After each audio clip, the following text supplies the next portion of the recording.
தமிழ் நண்பர்கள் அனைவருக்கும் வணக்கம். அக்னி சிறகு சேனல் சார்பாக இந்த வீடியோவுக்கு உங்களை அன்புடன் வரவேற்பது நான் உங்கள் கௌசி.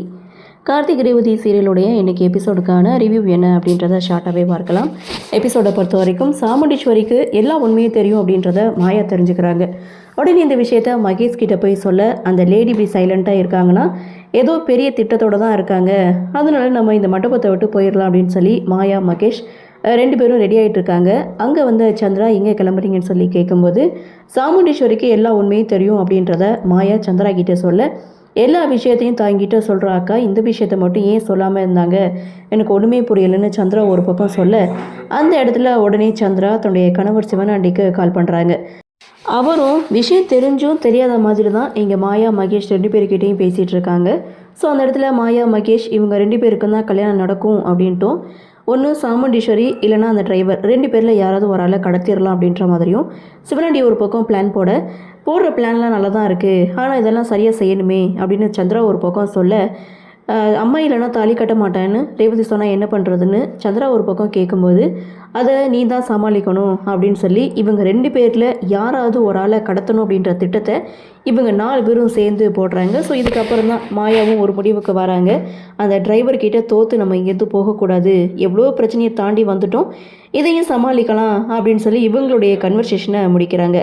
அடுத்த சீன் அப்படின்னு பார்க்கும்போது கார்த்தி ரொம்ப அப்செட்டாக இருக்கார். ஸோ அதை பார்த்த ராஜராஜன் பாட்டி எல்லாருமே என்னாச்சுன்னு சொல்லி விசாரிக்கும்போது அந்த டாக்டர் ரேவதி கிட்ட உண்மையை சொல்லுவாங்கன்னு நினச்சேன், ஆனால் அப்படியே மாற்றி சொல்லிட்டாங்க, இப்போ எப்படி இந்த ரேவதி மகேஷ் கல்யாணத்தை தடுத்து நிறுத்த போகிறோன்னு ஒரே குழப்பமாக இருக்குது அப்படின்னு சொல்லும்போது, இதில் என்ன இருக்குது, இந்த கல்யாணத்தை எப்படியும் தடுத்து நிறுத்திடுவோம், நேர்மையான வழியில் தடுத்து நிறுத்த முடியலனாலும் குறுக்கு வழியில் அந்த கல்யாணத்தை தடுத்து நிறுத்திடலாம் அப்படின்னு சொல்லி ராஜராஜன் ஒரு பக்கம் பேச, நீங்கள் தான் மாப்பிள்ளை என் பொண்ணு கழுத்தில் தள்ளி கட்ட போகிறீங்க அப்படின்னு சொல்ல, அந்த இடத்துல கார்த்தி இதை பற்றி இதை பேச வேணான்னு சொன்னேன், திரும்ப இந்த விஷயத்தை பற்றியே பேசிகிட்டு இருக்கீங்களே, ரேவதியோட கல்யாணத்துக்கு நான் இன்னொரு முடிவு வச்சுருக்கேன் அப்படின்ற மாதிரி கார்த்தி ஒரு பக்கம் பேசிகிட்டு இருக்கும்போது கார்த்தியோட ஃபோனுக்கு கால் வருது. ஸோ நான் இங்கே வெளியில் தான் வெயிட் பண்ணிகிட்ருக்கேன் அப்படின்னு சொல்லி ஒருத்தர் கால் பண்ணுறாங்க. யாருன்னு பார்த்தா ரேவதிக்கு கார்த்தி பார்த்த மாப்பிள்ளை, இவர் பேர் நவீன். ஸோ பெங்களூரில் இவர் பிஸ்னஸ் பண்ணிகிட்ருக்கதா எங்கள் ஃபேமிலிக்கிட்ட இன்ட்ரடியூஸ் பண்ணி வைக்கிறாங்க. எல்லாருமே இதை கேட்டு செம்ம ஷாக் ஆகுறாங்க.